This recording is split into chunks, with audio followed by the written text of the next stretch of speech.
So here we are working on the Rally Sport vacuum headlight actuators. Now I bought some used canisters, cheap, mainly because they came with the brackets to mount them. I don't know if I didn't realize this bracket was broken or if the guy told me and I didn't care. But the other bracket somebody cleaned and painted it, and it's intact, but this one's busted. It's broken on the end that has the bent over 90 for the bolts. Oops. I could either buy another bracket or I can just make my own. So let's see how I feel when I get to that point. But this goes up in the car under here, under the wheel well. And 2 bolt holes go right here for the bracket. And then on the other side, the bracket spans across the wheel well. Then the other side is a bolt hole, which was not drilled in my car. So I had to just drill a tiny hole with a teeny weeny drill I have and then open it up with an air grinder because you can't get a drill in there. This is supposed to be done before the front fenders are on, I would say. I don't know how I'm gonna get that bracket in there and get the bolt to drop down from the top, but we'll cross that bridge when we get to it, I guess. So my car had these 2 holes drilled already. I don't know why. I'm guessing it had Rally Sport wheel wells, or at least one of them. Looks like my buddy built a patch in here too. Body mount hole. On the other side, I don't see any holes for the canister. If I move the tire, looking on this side, I don't see any holes drilled. I think I'm on my own on this one. And looking over here, there is no hole. Nope. There's no hole for that bracket. So I'm totally on my own on that one. I can maybe measure off the other side and hope they're the same, or I'll just put the canister up and I'll figure it out from there. But here's where I stand on that. I also noticed on this side, there's a bracket right there that supports the bottom of that shaft that goes to the headlight actuators. And it's supposed to be a grommet right here in the hole, and there is not. I have a light up there, I get my fat hand up there, you can see that this thing moves. And there's no grommet in there. It's either a rubber bushing or a plastic bushing or something, but it's missing, which is bad. But even worse than that, on the other side, there's no bracket at all. It's totally missing. The holes are there for it, way up there, but there's no bracket, so I gotta find it or I gotta buy one. Awesome. So let me keep working on this and see what I can get done. Hey, Camaro Nation. I'm about to run a test. Let's see if my Rally Sport headlight vacuum actuators work. I have all the vacuum lines hooked up, and rather than mount the canisters under the car, put linkage on, all that stuff, the brackets, I said, you know what, let's just put them on the fender, let's start it up, and let's see if they move. I mean, if they move here, they're gonna move down there, unless something is binding them up. So let's hop in, let's fire this guy up, and see what happens. Hold my phone. So watch those actuators, and you should see the plungers. If it works, the plungers should move. Let me see if I can get this thing in position so you can see it. Ready? Here we go. So they're retracted right now. See them? Yeah, see them both? Now when I pull the headlight switch out, they should move. Hey, look at me, huh? Oops, too far. And when I shut the headlights off, they should go back the other way. Woohoo! All right, I love it when shit works. Okay, I guess now I can mount the actuators onto the car, and hopefully, when everything's hooked up, they will still work. Stay tuned. Okay, everybody, I'm waiting for parts to come to finish up my Rally Sport vacuum actuator installation, so I figured in the time I have available, we'll cover a few things that I haven't really seen detailed on the internet. So the way this setup works, I'm not an expert in these things. I have a pretty good understanding of them, but I'm not an expert. There's 2 hoses, one's black, one's got a red stripe. They go through the firewall. There's a grommet back there, I'll show you in a second. And they go to the headlight switch. And when you throw the headlight switch, it either opens or closes a little chamber in there to let vacuum pass or stop vacuum. I'm gonna assume it lets it pass, but I don't know. Like I said, I'm not an expert. I believe Corvettes are similar, but not quite the same. So those 2 vacuum hoses run through the firewall. They come out right here. Light, maybe you can see them, maybe you can't, I don't know. But again, in my previous videos, I know I showcased them. You can see them in those videos if you want to look for them. But There's two hoses that go right there. They are. They're right here. See them right there? And they go back behind the power brake booster, and there's a grommet and the firewall they go through. There they are, right there. See them? Right down there. See my finger? My fat little finger? If you can get in there or not, but yeah, see it? There's a grommet right there behind the firewall. Right there. That grommet goes to the firewall, and those two vacuum hoses go to the headlight switch. So when you flip the switch, it makes or breaks the flow through of vacuum to or from the can. I don't really have that worked out yet. I really don't care. I just want it to work. I don't need to be all knowing about Rally Sport vacuum headlight stuff. I just want it to work. It's getting to that point in this restoration, you know? I'm just getting tired of having to learn everything. So those two hoses come out through this harness right here. And I drilled the fender for a factory style holder to keep them all nice and neat. And these two hoses, there's one with a red stripe, one that's just black. The red stripe one goes to your vacuum actuator. If you buy a reproduction hose kit, they give you instructions that tells you where they go. It's nice. It's right here actually. 68 RS hose kit, gives you directions, pictures, shows you everything goes. The layout. So one hose goes to this is like a bypass valve. I guess as a fail-safe, if the vacuum system stops working and your headlights are stuck shut, you can flip this, I'll call it a switch. It's just a valve that moves in and out, and then you can manually open the headlights. It was a fail-safe to satisfy regulations because you need to have headlights. So that's what that's for. So one hose goes there, and the other hose goes to, where does that one go to? The other one goes to, there's a T that goes in the yellow hose, a yellow striped hose that goes to the big nipple on the vacuum canister, and then it goes to the middle port on the valve. And the black line tees into that. And then the other port on the vacuum canister goes to this hose, which is a filter in it, which goes all the way back around to the engine. And that is your vacuum source for the whole shebang. That's what makes it work.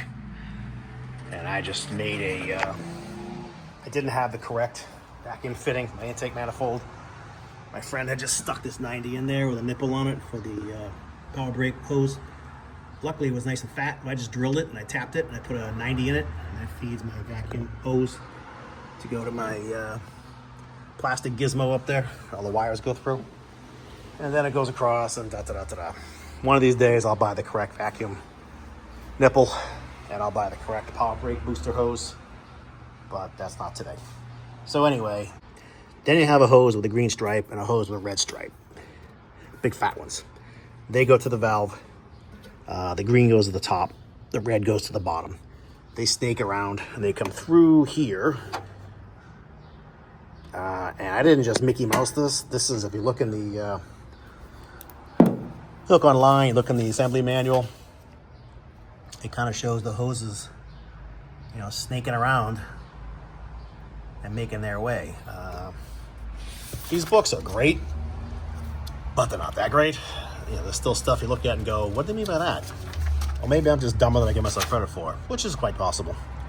But anyway, I snaked them around there, and then they go up over the hinge, which was a pain in the balls to get that through, but whatever. I guess I'm just a big pussy sometimes.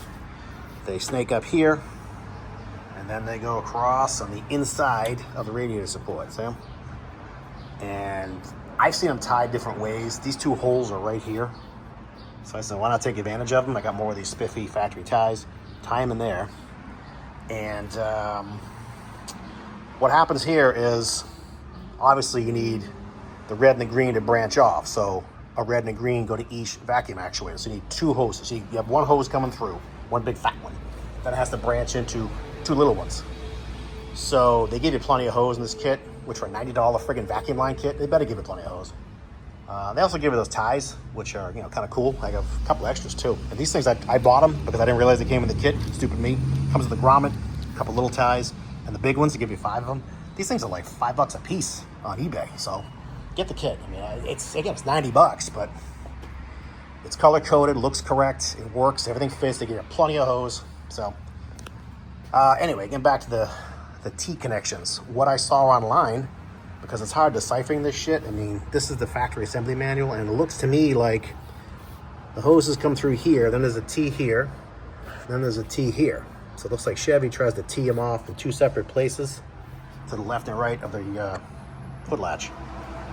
You know, I poked around online, found a guy who did it on his car. He did them like that.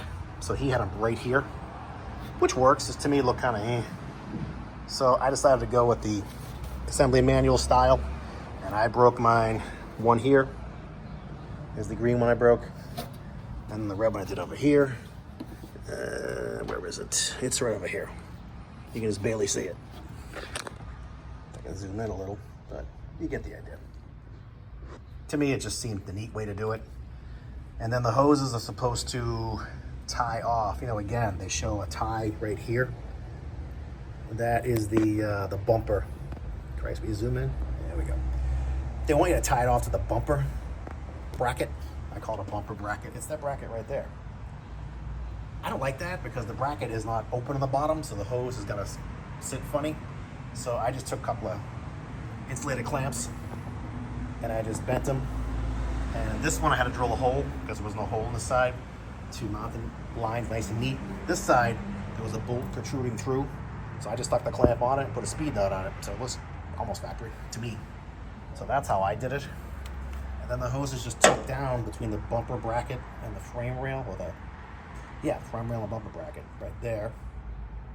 And same on this side. I have that overflow bottle there, but it doesn't cause any real problem. They just stay down there. And I wanted the car, and you can see where they terminate.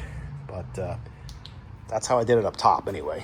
And all this stuff, I tried to tie up nice and neat best I could, but I mean, there's a lot of stuff going on here. You know, you got the tank, you got the valve, you got all this shit. So I tried to make it neat, but that's not how they were built. I mean, I'm not a purist by any means. Look at the shit I do, you know? But I do like to see something that looks, you know, like day two. I like day two, you know? All right, here's the money shot.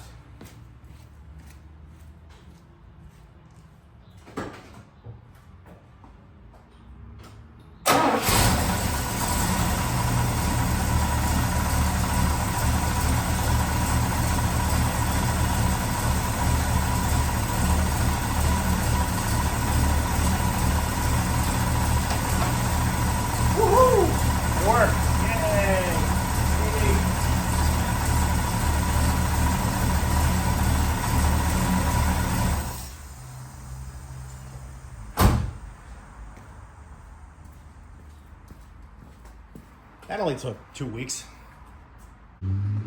Before I put the fiberglass shields on this thing and cover it all up nice and neat, I figured we'd go over the linkage, how it works. What you have is 2 aluminum panels, if you want to call them that are on a hinge. The hinge is inside the grill. And there's a long bolt that goes through and affixes them to a bracketry under the grill and hood area. And then this little fascia plate screws on. Some screws in it, you can see them. So the aluminum hinge goes to a linkage that goes down under the car, and it's supported at the top and it's supported at the bottom. This long rod that pivots, you can see it right there. And that bracket on the bottom gives us some support, and there's a bushing in there.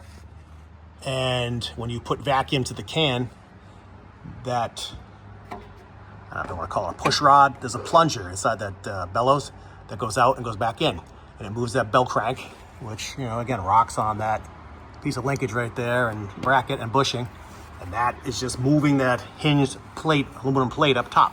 That's what gives you your headlight movement. Then in the back, you just got a 2-bolt fixture with a pivot pin. It's adjustable there. And the bracket goes to the wheel well.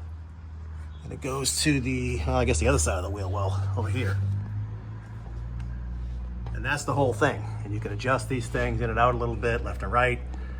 And the plunger is not adjustable. It's the whole can moves. So I had to play with this one a little bit to get the throw what I wanted. You know, I first got it together, this headlight door would hold open a little bit. You can still move it a little bit with your finger if you want, but it's, by and large, it's done. You know, anything you steal from the closing side, you gotta take away from the opening side. So instead of the door going all the way to the inside of the grill, it's gonna hang out a little bit. So it's kind of a balance, but it's good enough for me.